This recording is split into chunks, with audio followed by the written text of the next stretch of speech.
Welcome to Table Talk, where there's always room at the table. I am your host, Jonathan Harmon of the J. Harmon Home Team, and we can't wait to talk to these fine guests. Enjoy the show. All right. Good afternoon, everybody. It's Jonathan Harmon of the J. Harmon Home Team, powered by Keller Williams, and we are back for Table Talk. Trent, how the heck are you, man? I'm super duper. How are you? You are super duper, and my day is always better when I get to spend a little time with you. Stop it. Yeah. You're going to make me blush. Well, that's okay. Nobody can see you. Hey, before we get rolling, because I've got a fantastic guest, Miss Leslie Allen, Managing Director at Randstad, and we're going to talk staffing and employment and a little bit of economy. I was going to say economics, and then I almost said economics. There's a whole story that goes with that. I'll tell you that story later. Okay. Anyway, so we'll talk about all of that. But before we dive in, let's hear from Mr. Brian Nail of Premise Mortgage. Hey, my name is Brian Nail. I'm a mortgage loan officer with Premise Bank Mortgage, and I want to tell you that I absolutely love being a member of the Spread the Positive Network. It's such a great mission, and it helps bring so much positivity to our community. It's a true pleasure to be part of. There are a lot of ways to navigate financing a home, and in markets like this, having the advice of a trusted local professional is key to making sure you get the right advice for your specific circumstances. Whether you're interested in the purchase of a new home, second home, or have a need for a refinance, I'd love to earn your trust. If I can help you nail your mortgage, call me at 615-243-3976 or visit nailyourmortgage.com, and I'll be happy to talk with you. Premise Mortgage is a subsidiary of Premise Bank, a member FDIC, equal housing opportunity. As always, all loans are subject to approval. Premise Mortgage, NMLS number 1894879. All right. Thank you, Mr. Brian Nail, for being such a supporter of Spread the Positive. We love that guy. Leslie. Yes.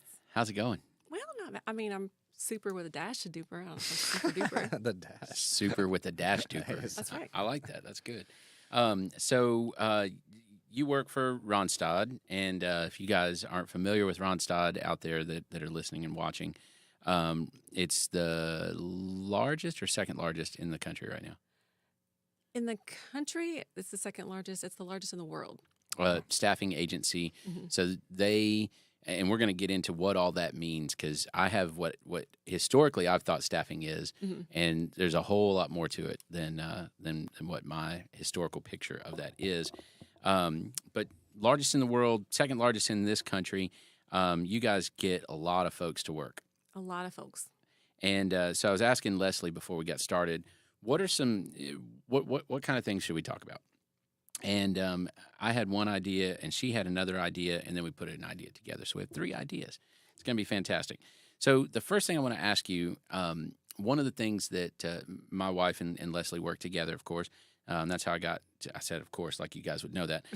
That's how we got Leslie here. And one of the things that Lacey says fairly often is that you guys in your industry frequently know what's going to happen in the bigger economy before a lot of other people. You're kind of a leading indicator, right? Mm-hmm. So when companies kind of see that big R word recession on the horizon, they start to react, and you guys will feel that a lot of times before really anybody even starts to report on it. And I've always thought that was interesting. So what is your take on that? Yes, I wouldn't say we get a huge head start on that. Sure. But what tends to happen is uncertainty causes a tightening of the belt when it comes to labor. And what we'll see is, you have a large automotive employer, if you will, who might be uncertain. Just as an example, we might have a large local automotive employer who maybe there's a part missing, or you come into logistics problems or sourcing a product, and suddenly that causes uncertainty.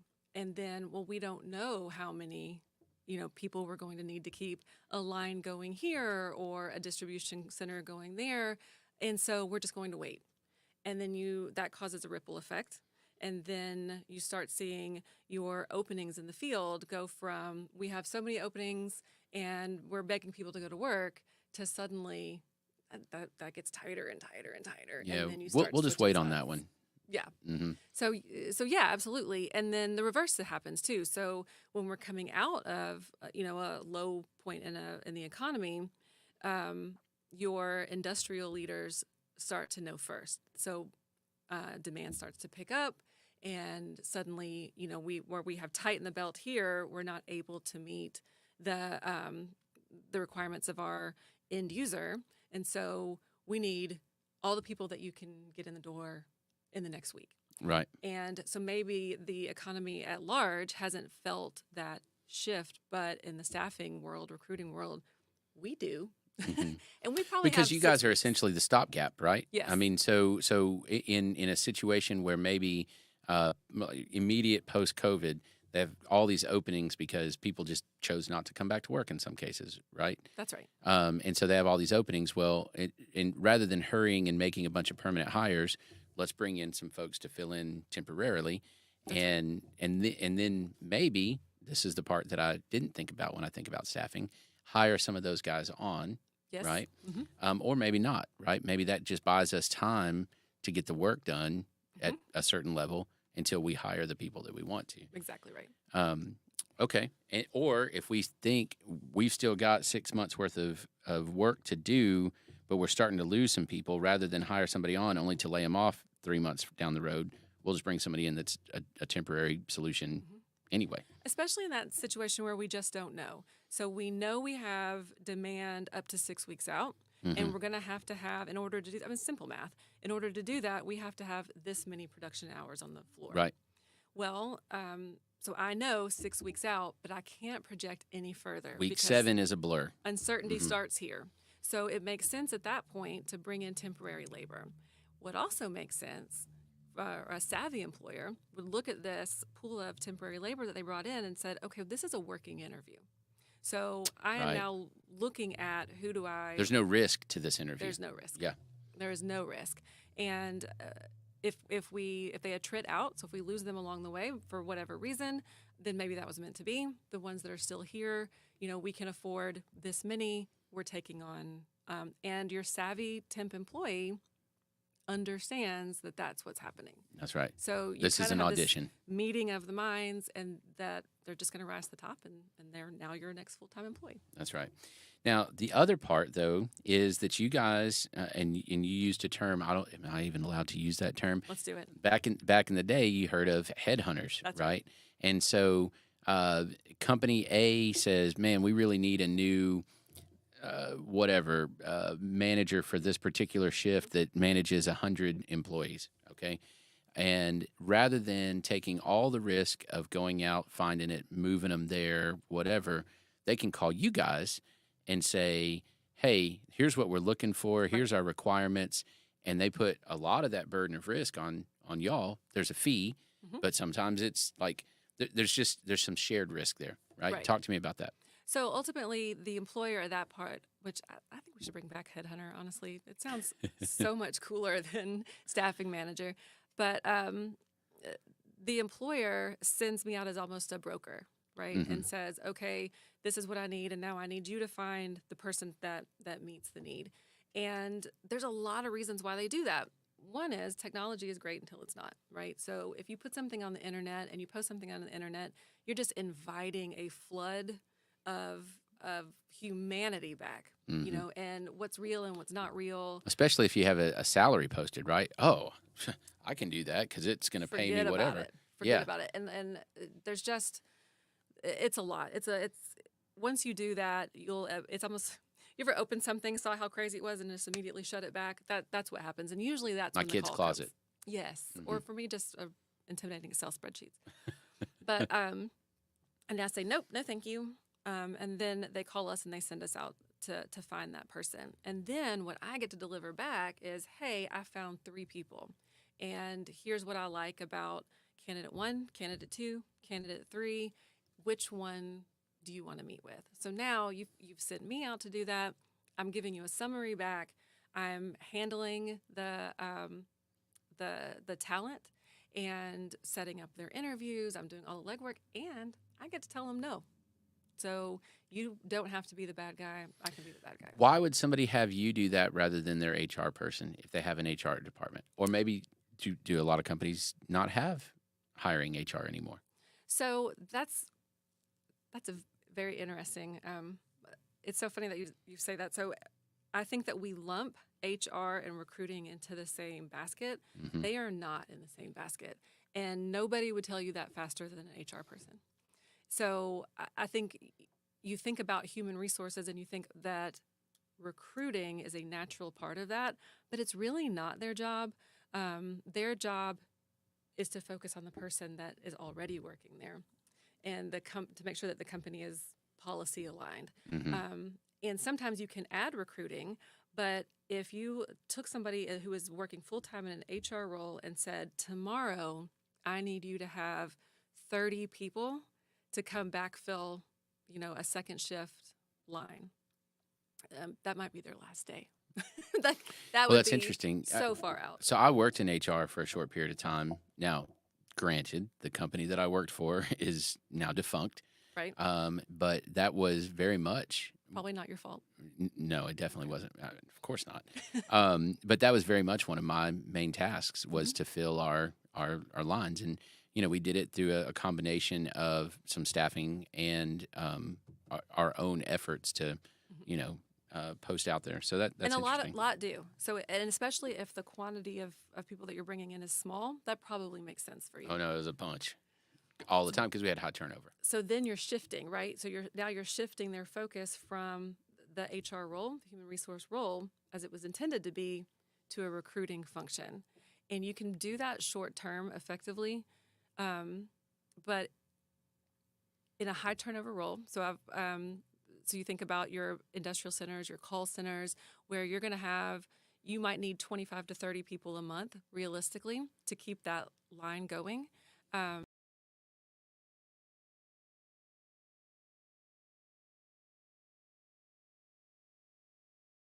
Guys do a little head hunting, you do a little temporary placement, and I imagine there's probably all along the way some consulting involved in that as well. All along the way. All along the way. And honestly, that's the job, right? So it's not, so just like with your HR, so you're in that previous example where you're asking someone to shift their focus,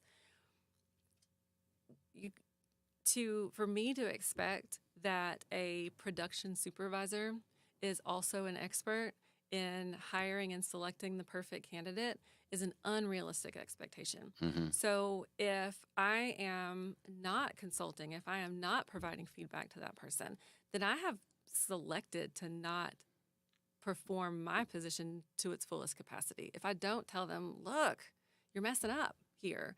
I had a company that I was working with that said, I'll take 5 reach truck operators a day. I'll take them 5 a day. If you can get me 5 a day, I'll take 5 a day. I am desperate. And I need them to work 6 days a week. I need them to work 12 hours a day, which let me come back to that. That's a lot. And so I was like, so now you're asking for something extremely specialized in a high quantity, and you're asking them for this much time. Like, you're asking for the impossible. So. Oh, and by the way, I want to pay him $10 an hour. Oh, for sure. Absolutely. Yeah. And so if I don't consult back, if I don't say, hey, here's where I see that we're going to run into some obstacles, then I'm not providing the service that you're paying me for. Right. But what gets frustrating is if I had somebody that said, and this happened, hey, I got somebody that can do everything that you want them to do, but they need to do this in 5 days, not 6, because they have a second job. No. Okay, but you were desperate, So let's talk this through. If you're desperate, what you're desperate for is worked hours, and I can provide that for you. Right. It may not look exactly like it does in your mind. That's right. Because do you understand that a temp person isn't the same headcount to you as a full-time employee? Right. No, that's right. You don't. What you're paying for is worked hours, not a headcount on your floor. Right. So, and that's interesting. So let's talk about that for a second, because I hear Lacey talk about this a lot, and that is, I think that there is probably some expectations, and I have lots of friends that own small businesses, and I think that it's important to hear some of this from anywhere from a small business all the way to the biggest businesses in our county. There's unrealistic expectations a lot of times about, here's the job, Here's what I want to pay for it, but here's what people want to earn for it. And ultimately, it's an exchange, right? So I have something you want, which is my time. You have something I want, which is your money. So we've got to negotiate some type of a number here. And I mean, the last time that I worked in just warehouse, like logistics and that kind of thing, just as labor, you know, $10.50 an hour was, I mean, that was big money, you know, and it's been a while. And now $10.50 an hour, I mean, it's not even really minimum wage, is it? It technically, it would I mean, satisfy, legally, yeah. but realistically, forget about it. you're not going to hire anybody at that Right. price. I mean, you could make more than that working a part-time retail job, Right. and you don't have to pick up 50-pound boxes in a Sweat and Right. Yeah. wearing steel-toed shoes. Right. Mhm. Right. And so then again, that's when we come in as consultants, because if you were to bring to me that situation, and that's a little extreme, but I'd say within the last year, I've had people, I've had clients or potential clients that said, well, we pay 14 and that's what we've always done. And we're not going to be able to get, or what happens a lot too is where they started their company is in a very small rural area where maybe you can still do that. But you come into Murfreesboro, Smyrna, Nashville, Mount Juliet, well, that's not our reality. But then they scratch their head why they don't have Yes. employees, and then especially good employees. Yes. And those two things are, they are not mutually exclusive. Those two things have to go together. And so then we become consultants again, because at this point you're not ready to hear that yet. Like when I tell you it's $15 to get somebody to even talk to you, and that is the bare. That's where we start. You know, that's putting a box together. So here's some advice. Here's what I'm going to give you, and you're going to come back to me, and we're going to talk about this again, because and if you absolutely cannot budge, then we need to come up with some ideas. So maybe what we start marketing is: are you looking for a second job opportunity? Are you looking to add some income?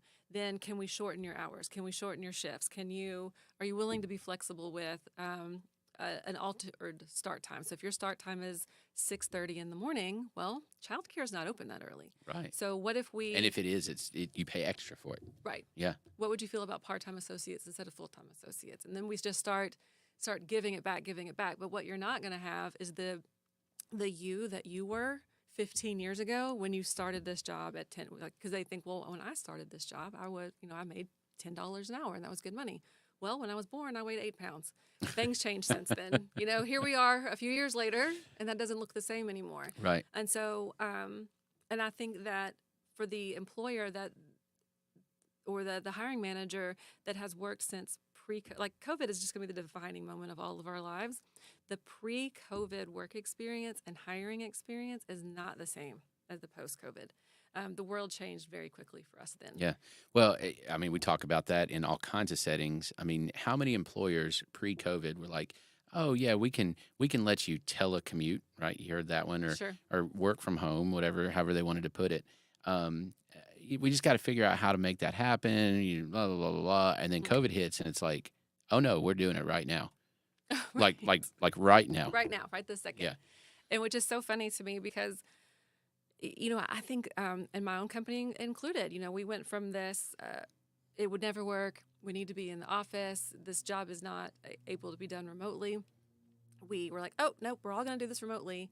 Right now. And did it very well, you know, and real benefits and real learnings happened out of that.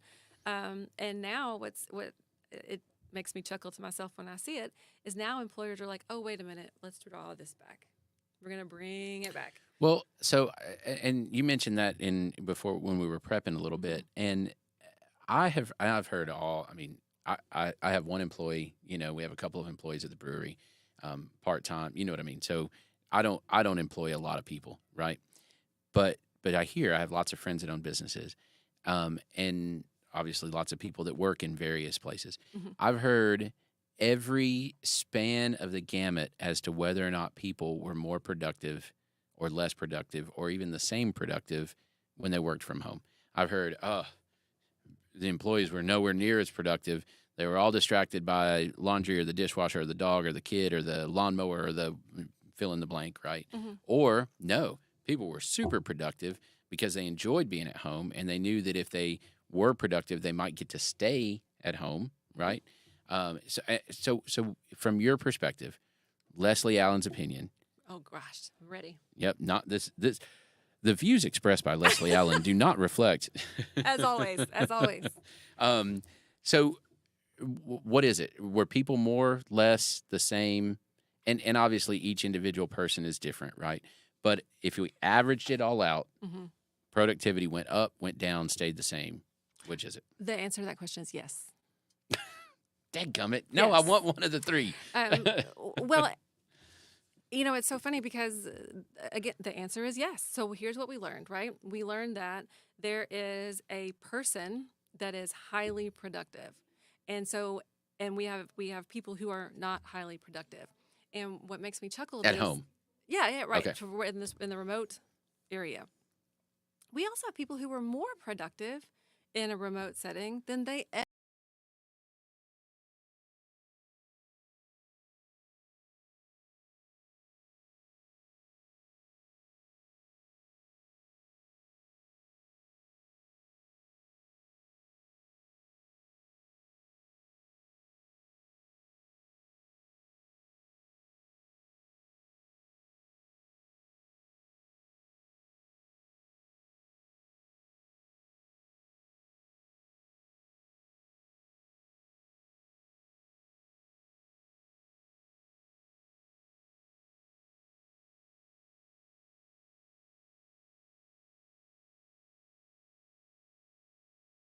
A third of your people would be better off at home. A third of your people could go between, and a third of your people absolutely need to be in the office. That's right. But instead of putting some time and attention into figuring that out, we're either going to call them all back or we're going to say, nope, this works for us and we're going to continue forward. So that's very interesting, and I think you're probably spot on with that. I think some of that also has to do. There's a little real estate involved in that, right? If I've got a lease on a 10,000 square foot office building and I've got 4 people working in it, that's very difficult for me to stomach. Do you know what I mean? Even though those 4 people need to be working in that office, what do I do with all that empty space, right? So there's probably some of that. There's probably some of like projecting what I do, right? I'm better off if I work in the office. Therefore, Right. I'm hot, so it's hot in here. It must be hot in here for everyone. I mean, Jess. But and it's so funny that we look at that as other when, of course, that's true in every other environment. Of course, it's true. right? That's interesting. So one of the things that we talked about, I'm going to come to this in a second. Let's real quick. What are some trends that you see in employment, just in general, not in staffing necessarily, but just employment? Do people still leave jobs over 50 cents an hour? Yes. Okay. And what about benefits like health insurance? It's interesting.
All right. This was your suggestion. Not true. Dispel some falsehoods about your industry, about labor in general, about the economy, the working economy, that kind of thing. So, You have one that's a pet peeve, so go ahead. okay, here I go. My pet peeve when I hear this all the time. I hear it from my clients. You hear it on TV and on the news and just in social media. Is that nobody wants to work anymore. People don't want to work. People don't want to work anymore. People are just lazy. Gosh, don't you wanna can't work. get anybody to show up. It's not like it was when I was a kid. Well, when you were a kid, you know what? You didn't work either. I always tried to get out of mowing the grass. Every time. Yeah. If you do it badly, my dad won't make you do it anymore. Oh, yeah, not me. My dad would just make me go out in the dark with a flashlight and fix it. But the reality is that the unemployment rate in Rutherford County is 2.7. That's it. crazy. It is crazy. And That it's- is as close to full Oh. employment because ultimately 2.7% of people that want work might just be in between jobs right now. or they are stay-at-home moms, or they have been hurt somehow and they are just physically unable to go into a job, or they just they're a full-time student, or they're incarcerated. There's a million reasons, and it's 1% lower than the national average. Mm-hmm. So when I hear that, I'm like, that math isn't mathin'. The reality is everybody's working. And the reality is that there's more jobs than there are people to work them. Mm-hmm. And what we're doing, and when you see these help wanted signs, and we use that as proof of people's laziness that nobody wants to work. Yeah, everybody's hiring That's right now. What do you mean you can't find a job? It's not that the person can't find a job. It's that they can't find a job that supports their needs or their family. So, for example, if I am, married and I have kids, and my husband works third shift somewhere, and we share a car, then I have to have a job that supports him being able to, and us use this car together. And then what time does our kid get to school, and what time do they get out of school, and what is our daycare plan? Because that's another thing that happened in COVID, is that daycare was no longer a thing. Yeah. And so people worked their lives out around, well, I'll work this shift and you work this shift, and we can cut out the daycare. Well, not only you get more time with the kiddos, but holy cow, what an expense to save. Yes. Oh, I mean, it's a whole house. Yeah. And so what I get a big chunk of when I get phone calls and people that walk into my office is not that they're looking for a job, they're looking for a second one. Because yes, there are there's lots of production work, there's lots of retail work, but you're going to have a couple of those, especially with the cost of living going up to what it is, the cost of real estate being what it is, in order to survive. And so what they're looking for isn't just the one job, it's two. So, they'll come into my office But then and those say, two jobs have to yes, coexist. they have to coexist. Yeah. So if my main job gets off at 3:30, then I need a job that starts at 4. So do you have something where I can leave this job, get to this one by 4, and work until midnight? Mm-hmm. And so going back to that consultation that we talked about, if I have an employer that their shift starts at 4, or maybe their shift starts at 3:30, let's say, that happens a lot. We have a lot of 3:30 starts. I can call That's them and odd. say, Why 3:30? it gives the first shift time to leave. Oh, So if okay. your first shift leaves at 3, you got that 30-minute window. And then hey, I have somebody that can be there at 4. Can you take him at 4? Well, we really, our shift starts at 3:30. We really need to be here at 3:30. And if it's a production environment, I get that I do too. because that team member is important to this little team to get that line running. I do too. So, but it just requires you to be a little more creative with how you run that line. Right. What's our flexibility here? And again, is it that are you paying for headcount, or are you paying for production hours? Because I can get you the production hour. What I need for you is, or if it's not 3:30, can it be 4? What time do they go on their first break? Can I bring them back in at this? Can I start them if the first break is at? I'm talking about that 15. If the first break is at 5, can I get them in here at 5:15? They start their shift when everyone else is coming back. Everyone starts at the same time. Right. And so if the employer could just give a little bit on that, then we could probably provide all of their needs. But industrial engineers don't think outside of the box. They They really don't. literally build the boxes to think in. They love that box. It works so good. That's funny. You mentioned a couple of other things. So, and we talked about wages and living wage, and we talked about having multiple jobs. One of the things that you said that, man, it really resonated with me is that so often small business owners, business managers, shift managers, whatever, when they're looking for employees, they are looking for themselves. Mhm. And you, I guess, run into that and run up against that on a regular basis. How do you handle that? So I'm a shift manager. I've got 100 people under me, right, or 100 positions at least, and I've come to you and I'm like, look, I need 10 people, and they've got and I like describe myself to you, Yes. right? What do you do with that? Because you're not going to find me. That's why I am where I am. That's right. And sometimes, well, one, I'm just charming, so I just try to be charming. But what I might tell the person is, you understand that I'm not finding you, right? That you are the diamond in the rough, and you're already working. Yeah. And here's what reality is going to look like at this rate. So, and I don't mean to say that all of the employers out there are cheapskates. We've got some great living wages. For sure. In Rutherford County, we are very lucky and proof Well, of we that. wouldn't be booming with a 2.7%. Yeah. That's right.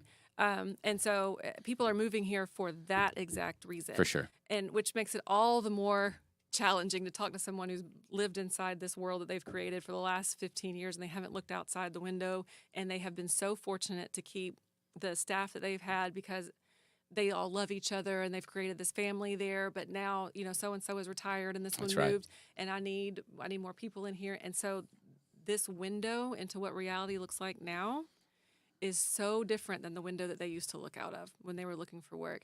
And so I really have to to paint the picture of what this is going to look like at first. So what I tell them is, I'm going to find that person. I'm going to find them for you. When do you need them? And they say, well, I needed them, because by the time somebody calls me, they needed them 2 weeks ago. Well, I need them today. Okay. Well, we're not going to get them today.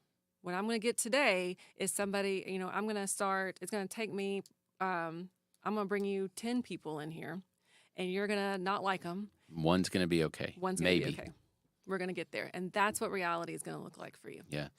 So it's interesting. I had a moment. You said what you were saying there, and it's exactly what I do with housing, right? I can get you a great deal. I can get you a house really fast, right? I can get you exactly what you're looking for. Those are 3 different things. And I can usually land 2 of those. No, pick 2. That's right. So I can get you exactly what you're looking for and get you a great deal on it, but it's going to take a while, right? But if you don't set that up for your client, that's looking for their home, then they think that you just couldn't do it. Right. Set expectations and then manage them. Right. And it's so funny because I actually compare it to real estate a lot. Yeah. So unless you're willing to move your budget, so we can get all 3 corners of that triangle for this. But now you're not getting me a great deal. Right. All right. So now the house has to be the deal, right? Suddenly you have to make this value look like it's a great deal. Right. And so it's very similar. And so especially when we're talking about multiple quantities. Yeah. So I'm going to have, I need 20 is a big number, but typically we're into 3s to 5s to start off. For me to fill those 5 positions with the exact person that you used to be when you started in this role, I'm probably going to have to fill the 1 position 5 times. So I'm going to run 20 people through here for you to find the 5. And I need you to be ready. Because it's going to suck for a little It while. really hurts for a minute, but it's the Yeah. process. And if I can prepare them for the process, then usually we're going to do okay. It's when you get overexcited and you say, yeah, I can do it. And you don't prepare them for the process, then suddenly this hurts. Yeah. So my job is to make it not hurt. I love it. All right, we are out of time, and this has been fun. Can you believe we've gone over 30 minutes? Can you believe that? Really? Yeah. Does it feel like it? I could talk all day. Me too. So good stuff. If you are an employer and you or you're a manager or whatever of people, and you guys have some needs, Randstad can absolutely help with that, and they can help in all kinds of different arenas, different industries, different settings, whether it's offices or logistics or manufacturing or whatever, any kind of professional staffing, all of that. They've got the power to help with that. So really important industry within all of our other industries is getting people Oh, absolutely. put in the right places to do the work that needs to get done. Absolutely. And you guys are doing it. So doing a great job. Leslie Allen, managing director. So I never can. Titles are weird to me. Like I don't even know what they mean. I'm going to make up some of my own just to have people ask, well, what is that? I'm like, oh, wouldn't you like to know? Anyway, that's it. Thank you, All right. Leslie. Appreciate you. If you have a mortgage need, call my friend Brian Nail. If you have a real estate need, call me. Maybe after you call Brian Nail. If you have an idea for a podcast or you want to support podcasting and support Spread the Positive in doing what we do here, call my friend Trent. Yes.